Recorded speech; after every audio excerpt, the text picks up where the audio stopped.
Hey guys, with the Visions of Eternity release, I've been enjoying the Power Amalgam quite a bit, so I wanted to make a quick guide on the setup, how Amalgam works and how to approach the rotation.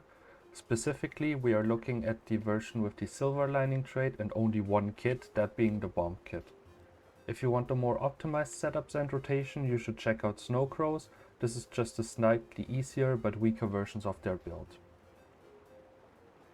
So for the gear, we will be running either full Berserker with Dragon Hunter runes, or since Power Engineer always overcaps crit, you can mix in some Dragon pieces. The Dragon pieces that you can mix in are the leggings, the back piece, one accessory, and then 2 rings. That will give you some more vitality and you will still end up at crit cap because of your traits. We're running a hammer with Force Impact Sigil, and the relic will be Bloodstone. If you don't have the Bloodstone relic, you can easily get away with either running Claw or Fireworks, or if you don't want to think about actively keeping up your relic, you could even just run Thief or Eagle relic. So let's have a quick look at how the Amalgam specialization works. If you already are familiar with the Amalgam, you can use the chapters to skip ahead to the rotation part. On Core Engineer, our F skills, the tool belt, is determined on the utility skills. So for example, I have AED on the heal skill, which means I get static shock as an F1 tool belt skill. I have the flamethrower on the second utility slot, which means I get smoke vent on F2, and I have mortar on the elite skill, so I get the orbital strike on F5. Once we equip the Amalgam elite specialization, this changes. We now can choose 3 out of the 7 morph skills that Amalgam gets, and mix and match them to replace our F2, F3 and F4. And then on the F5 skill, no matter which elite skill we have equipped, we will now have Evolve. So for example, if I swap to the Flux state, we will still have the same F5, and if I swap out the Flamethrower, for example, for the Plasmatic state, the F2, 3 and 4 do not change. Our morph skills on the F skills have 2 different effects. They have an immediate effect and then a strain. Baseline, if you only activate one of the morph skills, it will do the regular attack, however it will not trigger the strain effect. When you activate Evolve, you will get 10% increase to all attributes, and you will get all of the strain bonuses from your other F skills. So for example, since I have Offensive Protocol Obliterate equipped, whenever I press Evolve, I will get the bonus of the Titanic strain that is shown here at the bottom, which means that I will get 10 might, and the might I have will give me 5 extra power and 5 extra condition damage for the next 8 seconds. There will be some traits that will interact with our morph skills and evolve though, so let's have a quick look at them. In the Amalgam trait line for this specific build, we are going to take 2, 3, 1. The important traits here are first of all Silver Lining. This means that our Evolve no longer gets the bonuses from the strains, but the Morph skill grant their strain bonuses immediately. Now what does this mean? This means if I press Evolve now, you will see I will no longer get all of the strain bonuses, I only get the Evolve bonus with the 10% increased attributes. However, when I press my F2 skill, Obliterate, it will immediately give me the strain bonus right now. And then lastly, the Grandmaster trait Symbiotic Synergy makes our Evolve recharge morph skills, and all morph skills deal increased damage. So this means we want to be using all of our morph skills, and then we want to use Evolve to reset them, and then we can use all of them again. Lastly, Amalgam gets new utility skills, same as every new elite spec, which is the stances. In this build we will be running Plasmatic State and Flux State. Plasmatic State will just do a bit of damage and burning, and then give us a 7% condition damage and strike damage modifier for the next 7 seconds. Flux State will pull in all enemies and does damage and keeps pulsing damage and bleeding to enemies. Now we'll show you. Since those are just damage skills, we will be using them off cooldown. Now let's have a look at the rotation, and as always I want to approach this step by step. The first step is going to be the bomb kit opener. When we go into the bomb kit, we have Big Ol' Bomb, which is a double blast finisher, Galvanic Bomb, which is a blast finisher, and we will have Throw Mine, which is also a blast finisher, on top of Fire Bomb, being a combo field and Thunderclap, the Hammer 5 being a combo field. This means if we are pressing all of these buttons in the opener, we will get 4 blast finishers, which then in turn triggers our Bloodstone relic.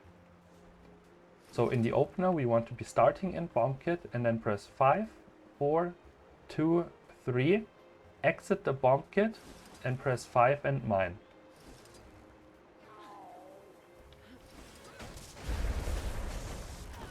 Now if you take a look at the cooldowns of the bomb skills, the big bomb skills will have 20-second cooldown, and this is the same as Hammer 5 Thunderclap. So this means while we are outside of Bomb Kit, we can look at the cooldown of our Hammer 5 to know when the skills inside the Bomb Kit are back up again.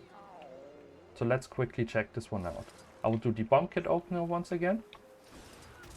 And now we will stay outside of the Bomb Kit and we will just look at our Hammer 5 cooldown. Once the cooldown is down to about 3 seconds, we're going to make sure to finish our auto attack chain on the hammer, and then we can go back into the Bomb Kit and do the opener once more. Now let's take a look at our Morph skills and Evolve. Keep in mind that due to the Silver Lining trait, all of the Morph skills will now grant the Strain bonus immediately, and due to the Symbiotic Synergy trait, Evolve recharges the Morph skill cooldowns. First of all, let's take a look at the Defensive Protocol Thorns. This is an insta-cast, and it will make us do an additional hit on a half-second interval for the next 8 seconds every time we hit an enemy. It will also deal some initial damage, and since it is insta-cast, we can use it right away at the start of the rotation. The other skills, Offensive Protocol Obliterate and Offensive Protocol Demolish, do have a cast time, so we will need to cast all of our high priority skills, like the Bomb Kit opener, before we start using them. After we have used all of them, we are going to use the Evolve skill to reset them all and then press them all again. One quick thing to notice about these Morph skills is that the Offensive Protocol Demolish has 2 hits. The skill says spin around a hunk of metal, then finish with a forward smash. You can only queue up your next skill during the second part of this cast. So for example, I will cast this and just look at the cast bar here. It does a hit and then it does this follow-up hit and then it starts with the auto attacks. So if I want to queue up a Hammer 2, if I queue it up during the first cast of this, it will not go off. However, if I wait for the first cast to finish and then queue up my Hammer 2 during the second cast, then it will go off as usual. Now let's put this together with the Bomb Kit opener. We're going to start with the Bomb Kit. We are going to use our Thorns Protocol immediately, then cast the other skills, Evolve to reset them, and then cast all of them once more. Same as before, once our Hammer 5 reaches 3 seconds cooldown, we can do our Bomb Opener once more. And then once our F skills are back, we can cast all of them in quick succession. Make sure to always finish your auto attack chains though. I feel good. Now we can do our Bomb Opener again. And the next time all of our Morph skills are up, Evolve is also going to be back up. So we can cast all of them, use Evolve to reset and cast all of them again, and just repeat that until the golem is dead. Now it is time to add in one of our most important skills, which is Hammer 2 Electro War. We are going to use this right after we finish the Bomb Kit opener and before the Morph skills.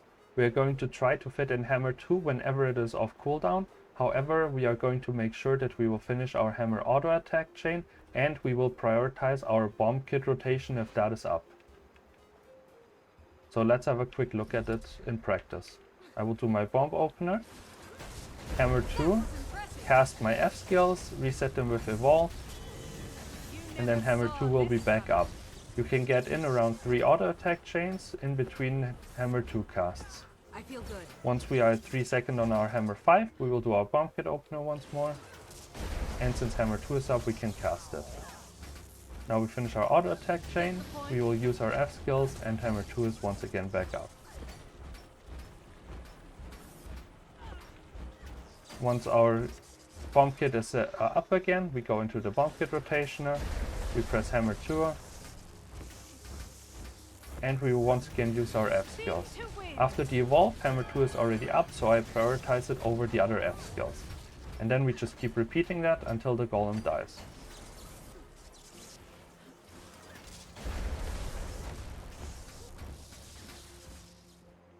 The last thing we will do is add in our utility skills, Plasmatic State and the elite skill Flux State. The first time we will be casting Plasmatic State is after our Bloodstone Relic procs, after we threw the mine, and the first time we cast Flux State is right after we cast the first evolve. Afterwards we will just use them off cooldown, however we are going to prioritize our bigger skills like Hammer 2 and the Bomb Kit rotation. I will now show you how this looks on a full golem run. Afterwards there are still some optimizations you can do. If you are interested in that, I would recommend you to check out some of the benchmark videos that are on YouTube and see what these people do different to get the last bit of DPS out of this build. Anyways, thanks for watching, enjoy the run and see you next time.